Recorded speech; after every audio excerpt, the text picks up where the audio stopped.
Assalamualaikum warahmatullahi wabarakatuh. Alhamdulillahilladzi hadana lidinil Islam. Azka salatin wa salamin ala ashrafil anam, habibina wa nabina Muhammadin wa ala alihi wa ashabihil kiram. Amma ba'du. Usikum wa nafsi bittaqwallah wa ta'atihi faqad faza man ittaqa. Amma ba'du.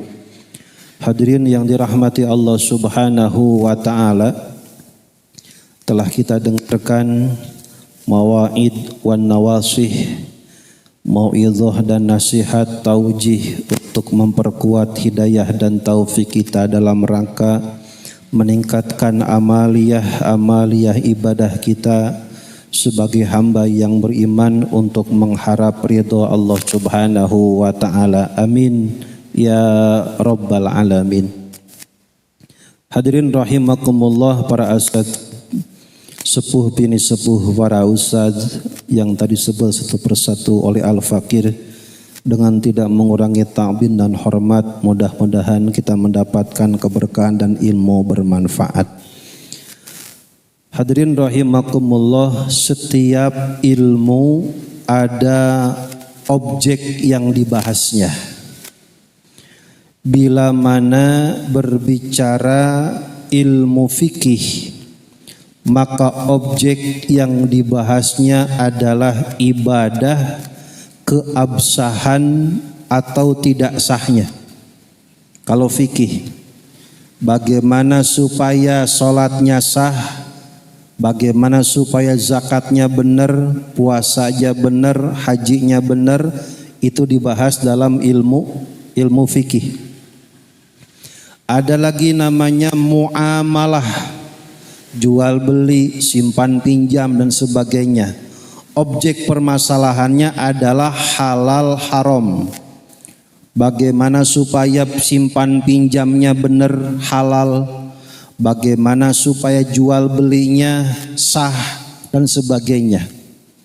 Bila mana fikih objeknya adalah ibadah, ngebahas tentang toharoh, ngebahas tentang sholat, zakat, puasa, haji, muamalah, munakahah, zinayah, faraid dan sebagainya. Yang dibahas adalah masalah tata cara ibadah. Ada juga ilmu yang dibahas objeknya adalah tentang keyakinan, disebut dengan ilmu tauhid. Dari mulai kita bocah dulu ngaji sore di langgar ama siang, ampe hafalannya kita bisa, kalau lari kesebut itu hafalannya, namanya aqaidul iman, yang ada 50 perkara, kan begitu. Aqaid yang 50 ini dibagi dua, satu yang berhubungan dengan Allah, satu berhubungan dengan Rasul. Yang 50 dibagi dua, satu berhubungan dengan Allah, dua berhubungan dengan Rasul. Dari 50 berapa saja yang berhubungan dengan Allah? 20 sifat wajib Allah, 20 sifat mustahil. Jadi berapa tuh? 20 tambah 20 40. Satu sifat jaiz Allah, jadi berapa? 20 tambah 20 tambah 1 jadi 41. 50 dikurangi 41 9 sisanya adalah hal-hal berkaitan dengan kerasulan. 4 sifat wajib Rasul, 4 sifat mustahil Rasul, 1 sifat jaiz Rasul. Jumlahnya 9 tambah 41 50. Dari aqaidul iman yang 50 ini ada namanya sifat wajib Allah. Salah satu sifat wajib Allah yang dulu sampai sekarang kita apal, kita paham, yaitu adalah sifat wujud. Sifat apa, Pak? Sampai dulu kalau zaman tahun 90-an asar sama maghrib itu bocah berebut mik gara-gara sifat 20 itu. Wujud kidam bako itu ame bocah itu ame berantem di musola di masjid. Berebut mik itu, mau pupujian, mau nadoman zaman dulu. Maka hadirin rahimakumullah yang dirahmati Allah Subhanahu wa taala, dalam ilmu tauhid ada 3 pembahasan penting secara umum. Satu namanya uluhiyah. Apa, Pak? Uluhiyah, hal-hal yang berkaitan dengan konsep ketuhanan. Yang tadi tuh sifat wajib Allah, sifat mustahil, sifat jaiz, namanya aqaid uluhiyah atau tauhid uluhiyah. Ketauhidan, ilmu tauhid yang membahas tentang hal-hal perihal yang berkaitan dengan Allah. Yang kedua namanya tauhid nabawiyah, ilmu tauhid yang ngebahas tentang hal-hal berkaitan dengan Rasul. Yang ketiga tauhid sam'iyah, ilmu tauhid yang ngebahas tentang konsep-konsep informasi yang disampaikan oleh Allah dalam Al-Quran, disampaikan Nabi dalam hadisnya. Apa saja? Tentang alam barzah, ba'as, mahsyar, sirat, mizan, hisab, syafaat, haud. Apa itu haud? Telaganya Rasul, surga, neraka, itu dibahas dalam tauhid sam'iyah. Jangan-jangan ada orang Islam ibadah ibadah tapi kagak yakin adanya siksa adab daripada alam kubur. Ada enggak? Jangan-jangan ada orang kagak yakin bahwa adanya alam kubur, ada soal munkar nakir, ada pertakonan, ada azab, ada siksanya. Jangan-jangan ada orang kagak yakin atas itu, maka ada namanya tauhid sam'iyah. Jadi ulangi, pembahasan tauhid ada berapa, Pak? Satu, tauhid uluhiyah, ngebahas tentang ketuhanan, tentang Allah. Yang kedua tauhid nabawiyah, ngebahas tentang masalah kenabian, kerasulan. Yang ketiga adalah sam'iyah, yang berkaitan dengan informasi Al-Quran, hadis, berkaitan dengan hal-hal gaib metafisik, dari mulai alam barzah, terus apa lagi, Pak? Ba'as, dibangkitkan, mahsyar, sirat, mizan, surga, neraka. Ada orang bebas hidupnya mungkin kagak percaya adanya surga neraka, yang penting kita hidup masing-masing aja dah, bagaimana entar mah begitu. Nah, jangan-jangan ada orang kagak mau sholat, kagak mau ngaji, kenapa? Enggak percaya adanya adab surga neraka. Maka dibahas namanya tauhid sam'iyah. Hadirin rahimakumullah yang dirahmati Allah Subhanahu wa taala. Manusia ada berbeda adanya dengan Allah Subhanahu wa taala. Kita mah adanya diawali oleh ketiadaan. Kita mah sebelumnya enggak ada, sekarang lagi ada, bukan ada, ulangi. Sebelumnya enggak ada, sekarang lagi ada, nanti bakal enggak ada. Buktinya setahun ini ada teman-teman duduk majelis kita yang tahun kemarin masih sekarang kemana itu? Kemana itu? Itu nggak ada. Kenapa kok ada? Karena awalnya aja nggak ada. Karena awalnya nggak ada, kembali sekarang lagi ada, yang lagi ada sekarang siap-siap bakal nggak ada, kayak yang udah nggak ada. Yang udah nggak ada dulunya mah, ulangi, dada puyeng ini mah. Yang sudah nggak ada dulunya mah ada, kayak kita. Yang enggak ada dulunya mah ada, kayak kita. Maka kita yang lagi ada siap-siap bakal enggak ada, kayak orang yang sudah enggak ada. Karena yang sudah enggak ada dan yang lagi ada awalnya. Nah, puyang itu ayah. Ngerti apa? Ngerti?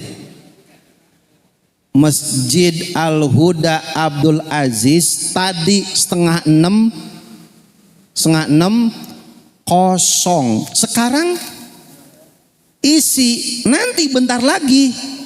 Emang awalnya kosong. Manusia itu siklus kehidupannya datang pergi. Yang datang pasti pergi, yang pergi belum tentu datang, wong udah pergi. Maka kita yang sekarang lagi ada, hakikatnya mah enggak ada. Karena kita awalnya enggak ada. Mana buktinya enggak ada? Sekarang kita yang lagi ada, yang nempel pada badan kita, yang awalnya enggak ada, sekarang ada, enggak ada. Contoh, sekarang kita manusia lagi ada, brojol ke alam dunia, ada giginya, enggak ada. Sekarang lagi ada, entar kagak ada. Emang awalnya enggak ada giginya. Brojol ke alam dunia manusia, enggak tahu, bodoh. Setiap manusia brojol ke alam dunia. Huwaladzi akhrajakum mim butuni ummahatikum la ya'lamuna syai'a. Allah yang melahirkan brojol ke alam dunia. Siapapun kita, Fir'aun ke, Abu Lahab ke, Abu Jahal ke, Korun ke, kita sekalipun ketika brojol mah brojol enggak tahu apa-apa. Sekolah baru tahu, pinternya kagak lama, entar hilang pinternya. Namanya pikun. Kenapa kok hilang ilmunya? Karena awalnya juga manusia mah bodoh, nggak tahu apa-apa. Kembali ke asalnya. Manusia awalnya kagak tahu, sekarang rada-rada tahu. Kita yang sekarang sedang tahu gak usah sombong, karena awalnya aja enggak tahu. Sepinter-pinternya kita sekarang bakal hilang kepinteran kita. Sekarang aja enggak salah kiri kanan, enggak salah nyendok, enggak masuk ke hidung. Coba 10 tahun lagi masukin kancing apa salah? Betul Pak? Betul Pak? Masukin kancing. Jangankan masukin tangan baju dah. Kancing hanya sampai 4 Juliwat itu kancing. Kayak bocah. Tanda-tanda manusia lemah.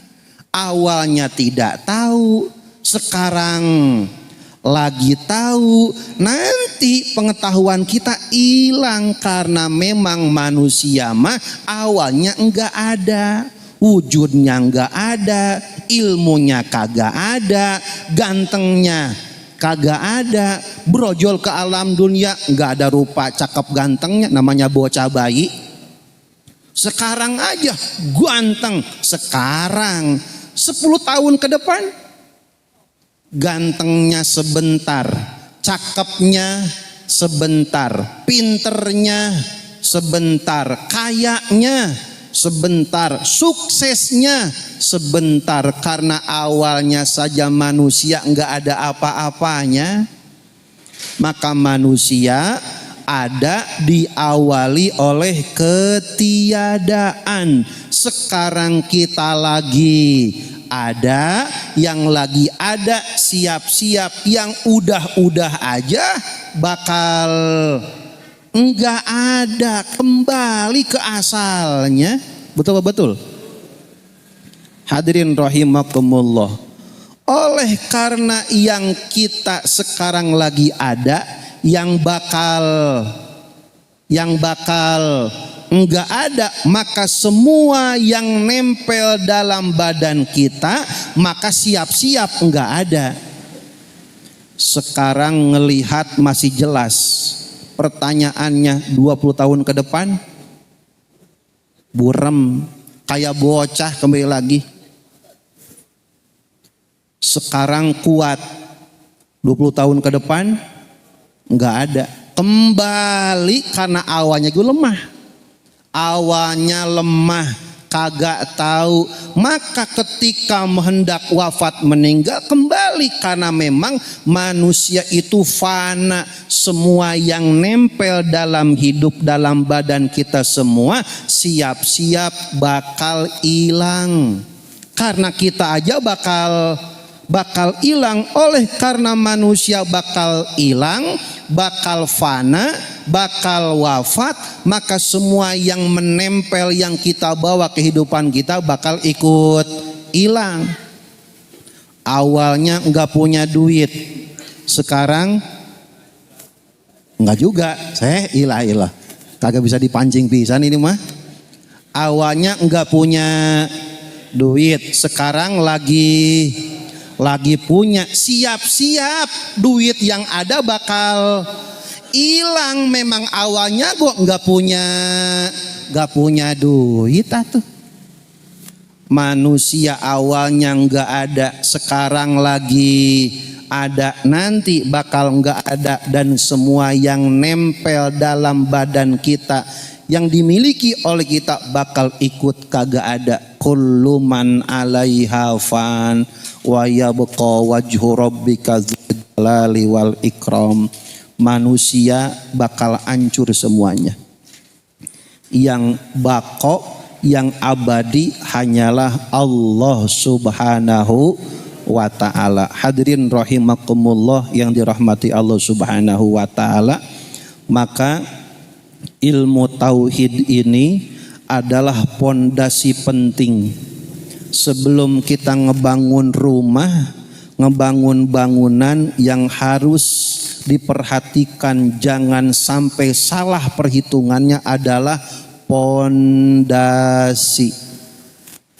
Sehebat apapun bangunan, cakep bangunannya, rapih finishingnya, tapi kalau pondasinya salah hitungan, ambruk, kagak bakal kuat lama. Walaupun ibadahnya hebat, pinter orangnya, tapi tauhid akidahnya rontok, dangkal, bahaya.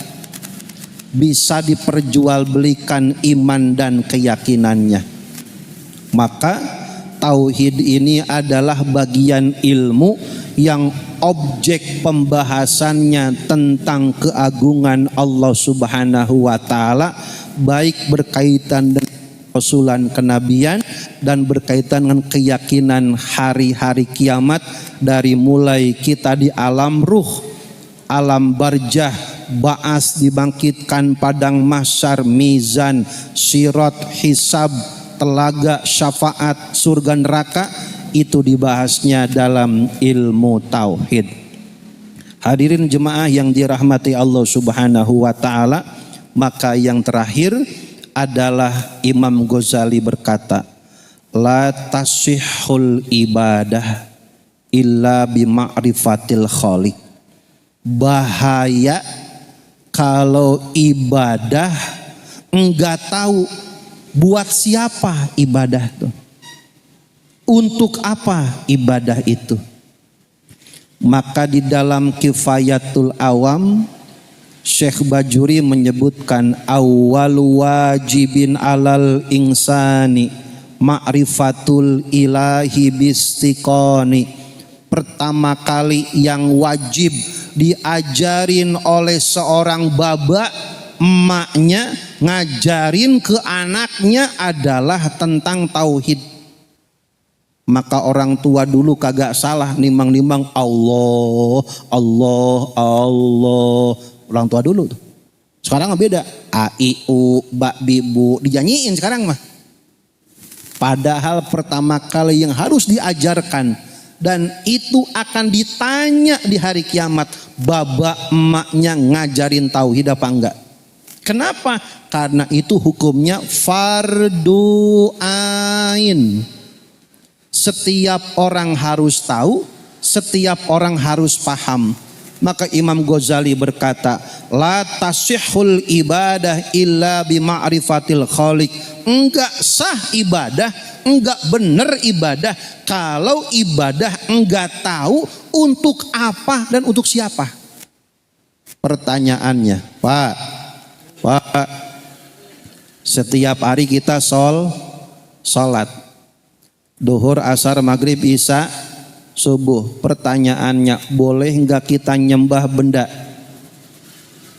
Boleh gak nyembah benda? Nggak boleh, namanya musyrik.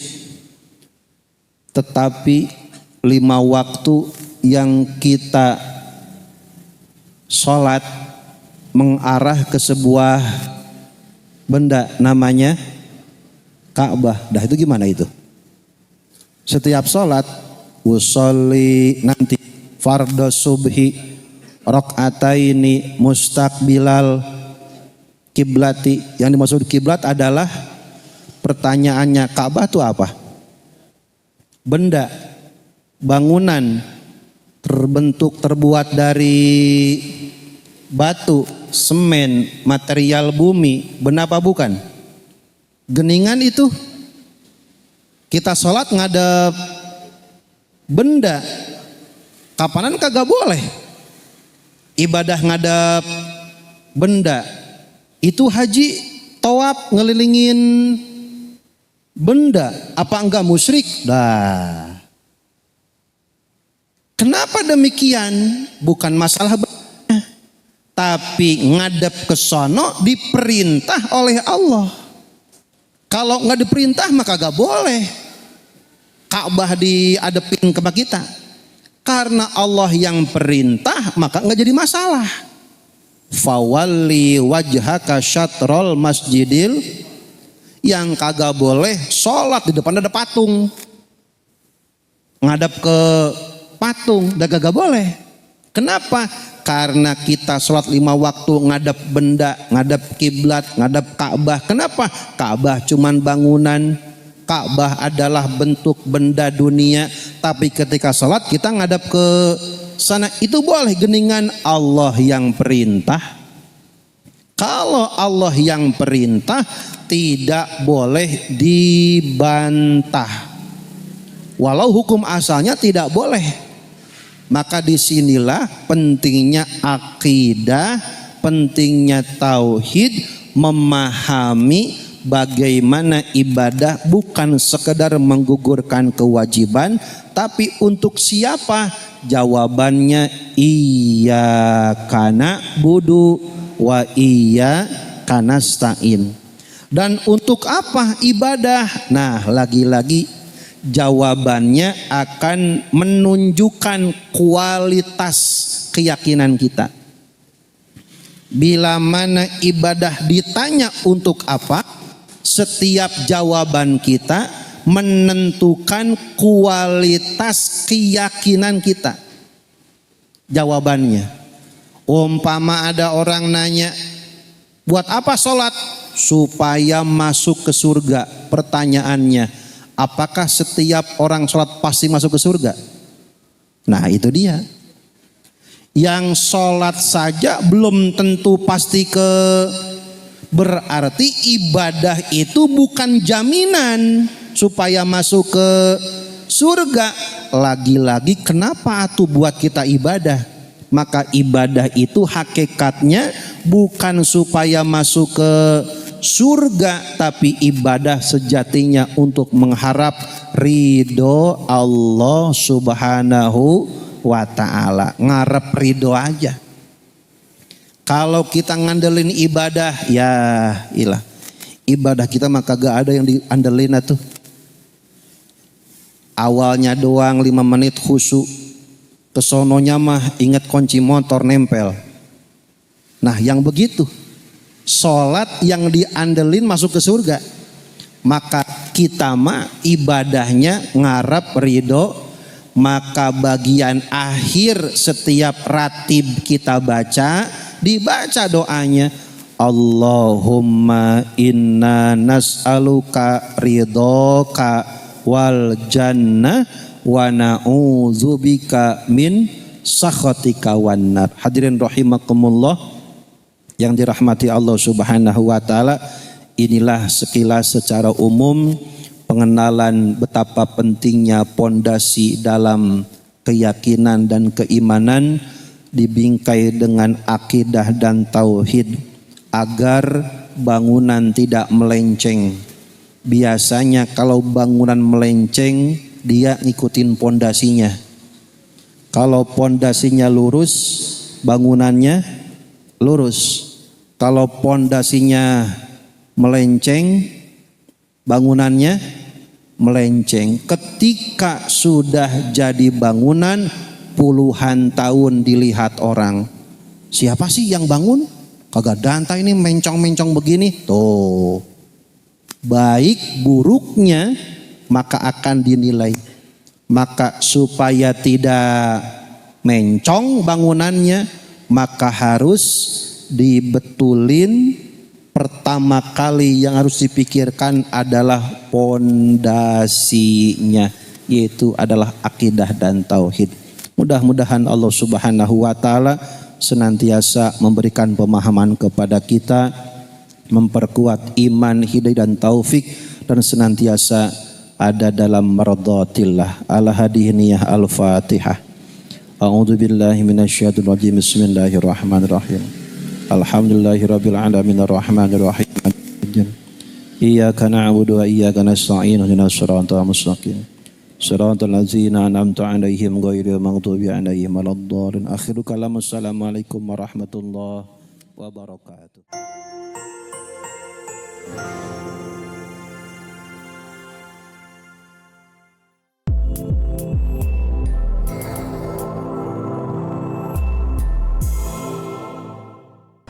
Siaran langsung YouTube channel live streaming Fadlan Sel.